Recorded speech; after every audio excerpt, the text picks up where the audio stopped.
केजरीवाल का झूठ ना अब जनता के सामने आ चुका है। इसको कोई बताने की आवश्यकता नहीं है। क्या बोला था 15 लाख सीसीटीवी कैमरे लगा दूंगा, क्या बोला था लोकपाल बिल ले आऊंगा, क्या बोला था दिल्ली में सुशासन ला दूंगा, क्या बोला था कि स्वास्थ्य दे दूंगा अच्छा, क्या बोला था शिक्षा अच्छी कर दूंगा, क्या बोला था कि सड़कें वर्ल्ड क्लास बना दूंगा, लंदन जैसी सड़कें बना दूंगा। बन गई लंदन जैसी सड़कें। आप कहाँ से आए हैं? इसी रोड से आए हैं ना आप? गड्ढे से आए ना, झूला झूल के आए? एकदम मजा आ गया ना। तो ऐसी सड़कें बन गई है भाई साहब यहाँ की।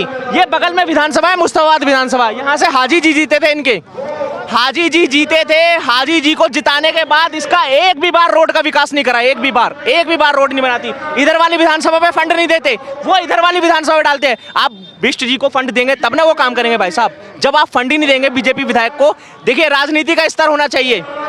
राजनीति में मतभेद चलता है, मनभेद नहीं चलता है। इनकी जो नियति का फर्क है ना, वो नियति का फर्क बहुत बड़ी चीज होती है। प्रधानमंत्री जब केंद्र सरकार बजट देती है ना, तो वो एक राज्य सरकार के लिए देती है, दूसरी सरकार के लिए देती है। वह सबका विकास सबका साथ की बात करती है और उसी के नाम पे विकास हो रहा है। दिल्ली में अगर आप देखेंगे पिछले 10 वर्षों में विकास के नाम पे इन्होंने कितना लूटा है, जनता की जेब खाली कर दिया इन्होंने।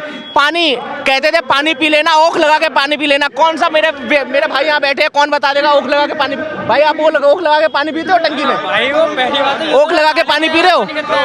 यमुना की सफाई की बात कर रहा हूँ मैं। गंदा है उसका, नाले से ज्यादा पानी गंदा है उसका। यमुना की सफाई की बात कर रहा हूँ। 8 किलोमीटर पे यमुना पड़ जाती है वजीराबाद पे। आप जाइएगा वहां पर देखिएगा, गुब्बारा नजर आएगा आपको, कितना साफ पानी है। डुबकी लगाना तो छोड़िए भाई साहब, पीने का पानी तो छोड़िए, आप डुबकी नहीं लगा सकते उसके अंदर।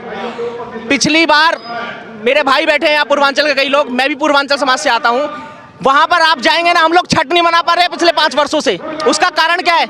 इन्होंने ऐसी व्यवस्था बना दी है कि घाट में आदमी डुबकी तो छोड़िए, वहां पर पैर रखना पसंद नहीं करता। यमुना माँ को आप माता बोलते हैं ना, क्या हालात बना दिए यमुना माता की इन्होंने। पूर्वांचल समाज के बारे में आप पूर्वांचली को बोलते कि ये फर्जी वोटर है, पूर्वांचल से आपको वोट चाहिए। यमुना की आपने हालत बेकार कर दी है और उल्टा पूर्वांचल समाज को आप बोल रहे हैं कि फर्जी वोटर है। ये 40-40 सालों से पूर्वांचल समाज यहाँ दिल्ली में रह रहा है, 3-3 पीढ़ियां यहाँ पे रह के चले गई। आपको दिल्ली में 3 बार मुख्यमंत्री बना दिया। यदि दिल्ली में जन आबादी की सबसे बड़ी बात यदि की जाए ना, तो जन आबादी किसी भी क्षेत्र में यदि ज्यादा है तो वो पूर्वांचल बिहार समाज की सबसे बड़ी आबादी है। और दिल्ली का पूर्वांचल समाज इस बार मन बैठा के बैठा है कि वो केजरीवाल के भ्रष्टाचार को, केजरीवाल की सरकार को 7 पाताल नीचे दबा देगा, कभी उगने नहीं देगा इनको। चाचा कह रहे कि छठ नहीं मनता छठ। अरे केजरीवाल का ही किया हुआ है मुकुंद बिहार में। जो कपिल मिश्रा आपका सरकार में था, जीत के गया था, तो काम किया। और केजरीवाल ने क्या काम नहीं किया? लेडीज को फ्री किराया, ओख लगा के पानी पीने की बात थी, कहाँ? नाले का गंदा पानी पी रहे हैं जनता। गलत बात है। मोहल्ला क्लिनिक खोला, लेडीज को सुविधा दिया, सीनियर सिटीजन को सुविधा दिया केजरीवाल। चलो यार लो, ये कह रहे केजरीवाल ने सब कुछ किया, सुविधा दिया, महिलाओं को सुविधा दिया, कह रहे फिर आने चाहिए केजरीवाल। हाँ, केजरीवाल ने सुविधा दी है, निश्चित तौर पे दी है। अरविंद केजरीवाल जैसा काम तो किसी ने करा नहीं। जिस व्यक्ति ने एक के साथ एक दारू फ्री दे दी, और दिल्ली की गलियों में आप भाई साहब जाओ, वहाँ पता है क्या नारे लग रहे हैं? जिसको समझा झाड़ू वाला वो तो निकला दारू वाला। ये दिल्ली की सच्चाई है। जिस दिल्ली की सड़कों पे गड्ढे दिखाई देते थे, आज पूरी की पूरी सड़क गड्ढों में हो गई है। ये दिल्ली की सच्चाई है। जो कहता था मैं महिला सुरक्षा दूंगा, उसके घर के अंदर पूर्व महिला आयोग की अध्यक्ष स्वाति मालीवाल के साथ मारपीट हो जाती है। ये महिला सुरक्षा है। पंत हॉस्पिटल के अंदर सफाई कर्मी के साथ रेप हो जाता है। ये तुम्हारी व्यवस्था है महिलाओं को लेके। इन्होंने क्या बोला था? हमने 15 रुपये का टिकट महिलाओं को फ्री दिया है। मैं अरविंद केजरीवाल से पूछना चाहता हूं, जो गरीब महिलाओं को राशन कार्ड की जरूरत थी, आज भी दिल्ली के अंदर 14.5 लाख से ज्यादा राशन कार्ड पेंडिंग पड़े हुए हैं। ये अचीवमेंट है दिल्ली सरकार की। दिल्ली सरकार जो दिल्ली को स्वच्छ जल नहीं दे पाई, जो स्वच्छ जल की बहुत बड़ी बड़ी बातें करती थी, आज दिल्ली की जनता जब पानी की टंकी को खोलती है ना, तो उसमें से पानी नहीं कोको कोला निकलती है। मैं कोको कोला इसलिए कह रहा हूँ। आप जो महिलाओं की सुरक्षा की बात कर रहे हैं, पहले मैं उस पर आपसे एक सवाल पूछता हूँ। केजरीवाल कहते हैं कि अमित शाह के हाथ में दिल्ली की सुरक्षा है, और अमित शाह बताए कि दिल्ली को असुरक्षा में क्यों रखा है अमित शाह ने। मुझे अरविंद केजरीवाल ये बताएं कि जो डीटीसी के अंदर मार्शल छोड़ रखे हैं, वो मार्शल काम क्यों नहीं करते हैं? महिलाओं की तो क्या नाम है छेड़खानी डीटीसी बसों के अंदर भी हो रही है। एक वीडियो वायरल हो रहा था, देखा होगा आपने, एक महिला को पीट रहा था एक व्यक्ति, जब मार्शल कहाँ चले गए? झकमराने चले गए थे। अरविंद केजरीवाल ने सिर्फ धांधलेबाजी के अलावा इस दिल्ली के अंदर कुछ नहीं करा। चाहे वो मार्शलों के नाम पे हो, चाहे वो पानी के नाम पे हो, चाहे वो सड़क के नाम पे हो, चाहे वो स्वास्थ्य के नाम पे हो। दिल्ली का जहां विकास होना चाहिए था वहां अरविंद केजरीवाल के शीश महल का विकास हुआ भाई साहब। ये दिल्ली की सच्चाई है। वो तो कह रहे हैं वो सीएम हाउस है, उसमें आज मैं हूँ कल आप है, परसों ये वही सीएम हाउस है जहां अरविंद केजरीवाल कहते थे कि शीला दीक्षित जी को 7-7 एसीओ की जरूरत क्यों पड़ जाती है, मेरे जैसा नेता होगा तो 2 एसी में रह लूंगा। और वही व्यक्ति को रिमोट कंट्रोल पर्दों की जरूरत पड़ जाती है भाई साहब। ऐसे खोलता है, ऐसे खुल जाता है, ऐसे दबाता है, ऐसे बंद हो जाता है। आप ही मुझे बताइए, अरविंद केजरीवाल के संडास करने में वाली सीटें 22-22 लाख रुपए की है। मतलब संडास के लिए भी इतनी महंगी सीट लगवाने की जरूरत पड़ गई। भैया कहाँ से इतना घोटा लगाना सीख गए?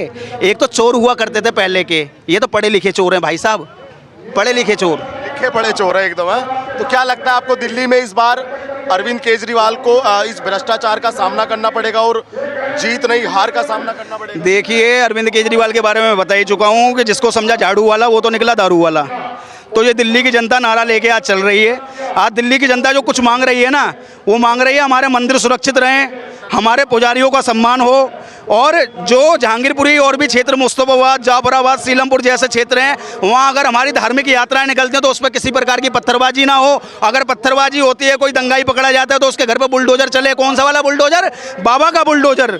तीसरी बात, हमारे बाबा ने दिल्ली में कदम रख दिया है और कदम रखते ही अरविंद केजरीवाल के मिनिस्टरों को और अरविंद केजरीवाल को खुली चुनौती कर दी है कि प्रयागराज में हमने डुबकी लगा के दिखाई। और अरविंद केजरीवाल, तेरे में दम है तो जो यमुना सफाई की तू बात करता है उस यमुना की मैं कहीं डुबकी लगा के दिखा। अरविंद केजरीवाल भाई साहब नींद नहीं आ रही है, पता है क्या कह रहा है? भाई साहब गलती से डुबकी लगा दी तो गोरा हूँ, काला होकर निकलूंगा बाहर, क्योंकि यमुना मैया का स्वच्छ जल होना चाहिए था। आज नजफगढ़ ड्रेन के कारण पूरी की पूरी यमुना मैया मेली हो गई है, अस्तित्व को खतरा आ गया है यमुना मैया को। और मैं बता दूं, वजीराबाद के अंदर अरविंद केजरीवाल की सरकार द्वारा 17 से ज़्यादा मंदिरों को तोड़ दिया गया है, एक गौशाला को तोड़ दिया गया है, लेकिन वहीं से 200 मीटर की दूरी पे उनके रोहिंग्या भाईजान की जो मजारे और कब्रिस्तान बने हुए हैं ना, उन्हें कहीं ना कहीं संरक्षण देने का काम अरविंद केजरीवाल की सरकार और उनकी जो डुप्लीकेट सीएम जिसका नाम है आतिशी, वो अच्छे से कर रहे हैं। लेकिन मैं बता दूं, ये वही अरविंद केजरीवाल की सरकार है। वो नाटक तो देखा होगा ना, शक्तिमान, उसमें गंगाधर ही शक्तिमान था और शक्तिमान ही गंगाधर था। उसी प्रकार से अरविंद केजरीवाल ही आतिशी है, आतिशी सत्येंद्र जैन है, सत्येंद्र जैन ही मनीष सिसोदिया है, मनीष सिसोदिया ही राघव चड्ढा है। ये पूरी की पूरी आम आदमी पार्टी गोलमाल है। बिल्कुल सही कह रहे हैं भैया, बिल्कुल सही कह रहे हैं। अरविंद केजरीवाल की पार्टी गोलमाल है। हाँ जी, बिल्कुल। कुछ किया 10 सालों में, मिला कुछ आपको? कुछ नहीं मिला जी।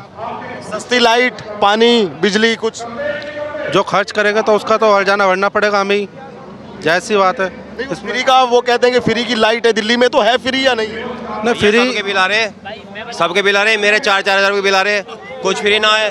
केजरीवाल ने विश्व का सबसे पॉल्यूटेड राजधानी बनाने का काम दिल्ली को किया है। और दूसरी बात, भाई आपने कहा कि सीएम हाउस है वो शीश महल को, मैं इनसे पूछना चाहता हूँ, इन्हीं की मुख्यमंत्री आतिशी जी हैं, क्या वो सीएम हाउस में रहती हैं या ये कहते हैं कि प्रधानमंत्री जी का आवास इतना है? राजमहल बोलते हैं। राजमहल, वो राजमहल में इससे पहले कितने मनमोहन सिंह जी इस में वो राजमहल में रहते थे, ठीक है? क्या शीला दीक्षित जी उस शीश महल में रहती थी? या इनकी जो पार्टी की इस समय सीएम कैंडिडेट हैं आतिशी जी, क्या वो इस महल में रहती हैं? नहीं रहती ना, तो काहे बात का वो सीएम हाउस है? सीएम हाउस होता तो भाई जितने पास्ट के या जितने फ्यूचर के सीएम होते तो रहते, क्यों नहीं रहते? कारण बताइए। और दूसरा, ये कहते हैं कि हमने शिक्षा दिया, भाई पीछे ही मोहल्ला को गड्ढे वाले स्कूल है, उसके बगल में मोहल्ला क्लिनिक है, मोहल्ला क्लिनिक में आप जाके देख सकते हैं मोहल्ला क्लिनिक के क्या हाल चाल है, क्या हाल है, ठीक है भाई? स्कूल पूरा का पूरा टीआरएन पट्टिया के ऊपर बना हुआ है, क्यों बना हुआ है?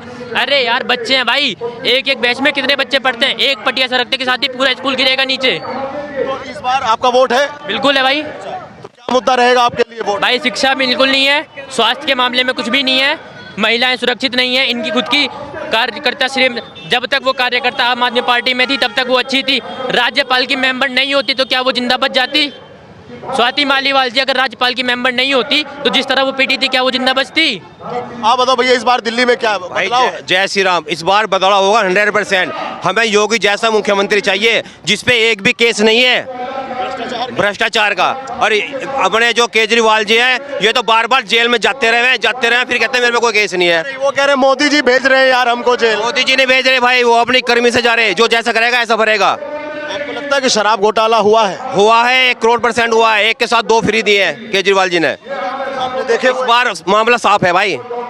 अब क्या तो सिर्फ मोदी जी और बीजेपी, और हमें जो है ना बिल्कुल ईमानदार सीएम चाहिए, योगी जैसा, जैसे बालकनाथ जी आने चाहिए दिल्ली में। वो राजस्थान वाले। हाँ जी, राजस्थान वाले एक नंबर के नेता, सुधार देंगे दिल्ली को। योगी जी की मांग बढ़ती जा रही है। अब उत्तर प्रदेश, वो इतना बड़ा प्रदेश, कहाँ से देंगे वो लोग योगी जैसा? भैया योगी जी जैसे और भी तो नेता है ना, बाबा बालकनाथ जी हैं, एक हवा महल से विधायक हैं, उन्हें बुला दो।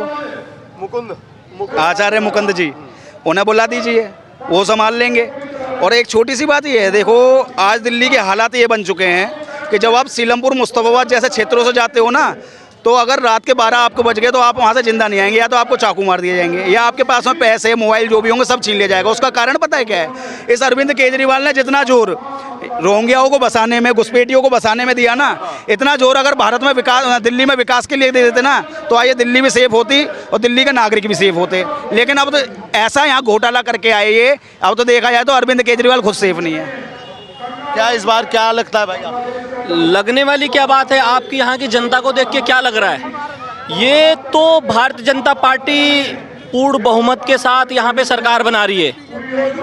इस चंदन गुप्ता नाम है मेरा, और मैं करावन नगर विधानसभा से वोटर हूँ, और यहाँ पे कपिल मिश्रा जी पूर्ण बहुमत से लीड कर रहे हैं और पूर्ण बहुमत से जीतेंगे यहाँ से। दिल्ली में बीजेपी आ रही है, पूर्ण बहुमत से बीजेपी आ रही है, इसमें कोई संकोच और संदेह ही नहीं है। आप एक बात आपने पूछी भैया से कि नकली हिंदू, अब नकली हिंदू कैसे साबित करते, चुनावी हिंदू कैसे बोलते हैं इनको, केजरीवाल जी को? आपने देखा कि जिस आदमी को रामायण के बारे में पता नहीं है, जिस आदमी को हमारे राम जन्मभूमि बना उसके बारे में कुछ पता नहीं है, वो व्यक्ति कैसे कर सकता है? आपने देखा कि उनको रावण सोने की हिरन बन गए, उनको ये तक नहीं पता है कि मामा मारीच।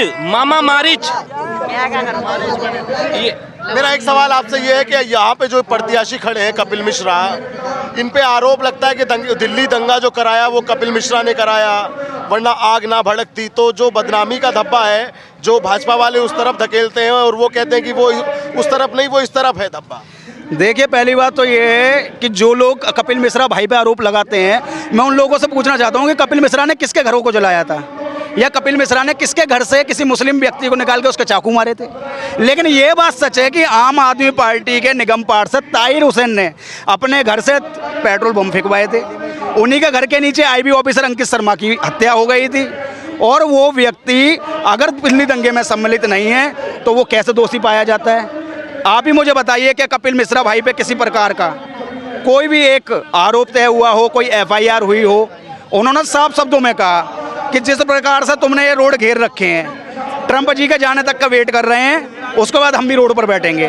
तो आप ही मुझे बताइए बदला कैसे लिया जाएगा? जब NRC CA के विरोध में जनता सड़क पर बैठ सकती है, तो क्या उसके समर्थन में हम लोग सड़क पर नहीं बैठ सकते? बिल्कुल, आपको भी अधिकार है। तो भैया संविधान का जब सम्मान एक तरफ से हो रहा है तो दूसरी तरफ से आरोप क्यों लगाए जा रहे हैं? हम तो संविधान का सम्मान करके ना हमने किसी को मारने की बात करी। कपिल मिश्रा भाई ने छोटी सी बात कही थी कि कद बड़ा नहीं करते हुए एड़िया उठाने से और CA वापस नहीं होगा सड़कों पे बीबिया बैठाने से, तो उसमें क्या भाई गलत था? सच्चाई थी। आपने जो सड़कें जाम कर रखी थी उसकी वजह से कितने बच्चों का स्कूल छूट रहा था, कितने लोगों की नौकरियां छूट गई थी, कितने हॉस्पिटल ना जाने से प्रेग्नेंट महिलाएं वहीं पे उनकी मौत हो गई थी। तो उनकी जिम्मेदारी उन्हें लोगों को जो रोड को रोक रहे थे उनकी थी ना। तो इसमें मेरा मानना तो ये है, देखो दिल्ली की जनता से आपके चैनल के माध्यम से एक बात कह रहा हूँ कि जिस दिन 5 तारीख को आप वोट डालने जाओगे उस दिन आपको एक चीज़ याद रखनी है कि अंकित शर्मा की हत्या किसने की, सिर्फ बिहार के अंदर दिनेश कुमार की हत्या किसने करी, सिर्फ बिहार के अंदर दिलवर नेगी जो एक मिठाई की दुकान पे काम करता था उसके हाथ पांव को काट के आग के अंदर डाला गया था, भाई साहब उसकी हत्या किसने की? राहुल सोलंकी, राहुल राजपूत, ऐसे भाइयों की हत्या किसने करी? हमारी बहन बेटियों की आबरू लूटने की कैसे करी? और मैं बता दूं, जो ओबीसी जैसे मानसिकता के लोग यहाँ से दंगाइयों को टिकट लेके आते हैं, मैं उस ओबीसी को भी बोलना चाहता हूँ कि ओबीसी साहब अभी इस देश में चाय वाला है, और जिस दिन गाय वाला आएगा ना तो तुम भी सोच लेना तुम्हारे साथ में क्या होगा। 2 लाइन आपके चैनल के माध्यम से कह रहा हूँ कि और जरा सा धीर धरो, यमुना का पानी खोलेगा, और राम भक्त के बाद अभी तो कृष्ण भक्त भी डोलेगा। और जिस दिन बैठे योगी बाबा प्रधानमंत्री की कुर्सी पे, हैदराबाद में बैठा ओवैसी भी राधे राधे बोलेगा। तो आज अगर इस दिल्ली के अंदर नारे लगते हैं कि भारत तेरे टुकड़े होंगे, इंशाअल्लाह इंशाअल्लाह, अगर कोई इस भारत को तोड़ने की बात करेगा तो हम जैसा सनातनी युवा ईंट से ईंट बजाने का कार्य उस व्यक्ति के साथ करेगा, यह मैं कहना चाहता हूं। और 8 तारीख का जो हम इंतजार कर रहे हैं ना, वो 5 तारीख के वोट से कर रहे हैं, क्योंकि 5 तारीख को जो वो हम वोट डालेंगे वो दंगाइयों पे बुलडोजर चलाने का होगा, वो दिल्ली को स्वच्छ पानी देने का होगा, वो दिल्ली में पक्की सड़कें देने का होगा, वो महिलाओं को कहीं ना कहीं सुरक्षा देने का होगा, इससे ज़्यादा और कुछ नहीं होगा। ये कह रहे हैं कि जब चुनाव में जाएं तो कई सारे नाम बताए भाई ने, कह रहे उनको याद रखना, चाहे वो क्या हो सकता है, हाँ चाहे वो दिलबर नेगी हो, बिल्कुल रखने चाहे की वो सोनू आवश्यकता हो, है, रखने की आवश्यकता है। हमने इस चीजों को झेला है, हमने इस दिल्ली में इस करावल नगर विधानसभा के अंदर वो आग देखी है, हमारे हिंदू भाइयों को कैसे मारा गया, हमने सब कुछ देखा है। इसको ध्यान में रख के हमने वोट देना है। और इस बारी भारतीय जनता पार्टी पूर्ण बहुमत के साथ दिल्ली में आ रही है, इसमें कोई संदेह। और केजरीवाल, आपके चैनल के माध्यम से कह रहा हूं, केजरीवाल अपनी सीट बुरी तरीके से हारने जा रहे हैं। इस बौखलाहट को आप देखो कि इस बौखलाहट को कैसे रोज नए नए वक्यों में पेश कर रहे हैं। वो कह रहे हैं कि अगर मोदी आ गए दिल्ली में तो देश बर्बाद कर देंगे। आज ही कहा है। वही तो बौखलाहट साबित हो रही है। दिल्ली में मोदी आ गए तो देश में मोदी आ गए तो क्या हुआ, यूपी के अंदर योगी साहब है, क्या हो गया फिर? ये बौखलाहट साबित, नैरेटिव नैरेटिव क्यों सेट? अरे वो बौखलाहट बोल रही है कि हम हार चुके हैं, अभी तो वो जेल से बेल पे हैं, फिर दोबारा जेल जाएंगे और इस बारी उनका पूरा हिसाब किताब लिया जाएगा।